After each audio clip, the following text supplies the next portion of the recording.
L'honorable député de Saint-Hyacinthe, Bagot-Acton.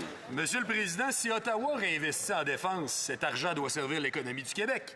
Il doit servir à notre aérospatiale, à notre industrie de la construction Laval, à notre intelligence artificielle, entre autres.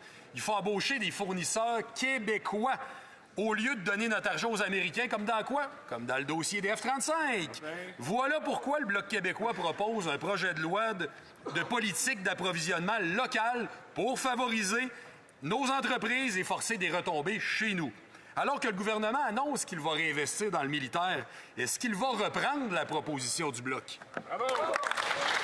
L'honorable ministre de la Défense nationale. Monsieur le Président, nous sommes fiers de soutenir et d'investir dans le Canada. Les Canadiens et les Forces armées canadiennes. Atteindre l'objectif de 2 % fixé par l'OTAN signifie également la reconstruction de notre capacité industrielle de défense ici, chez nous.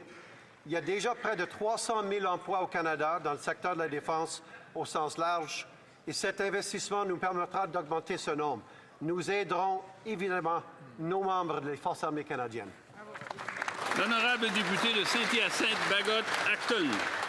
Monsieur le Président, plus de 60 % de la fabrication en aérospatiale au Canada, ça se passe au Québec.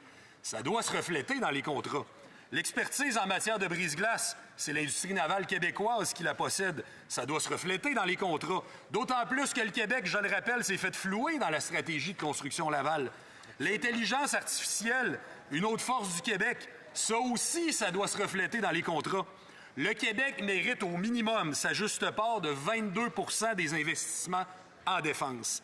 Mais est-ce que le ministre s'engage même à en faire un plancher? Oh, bravo!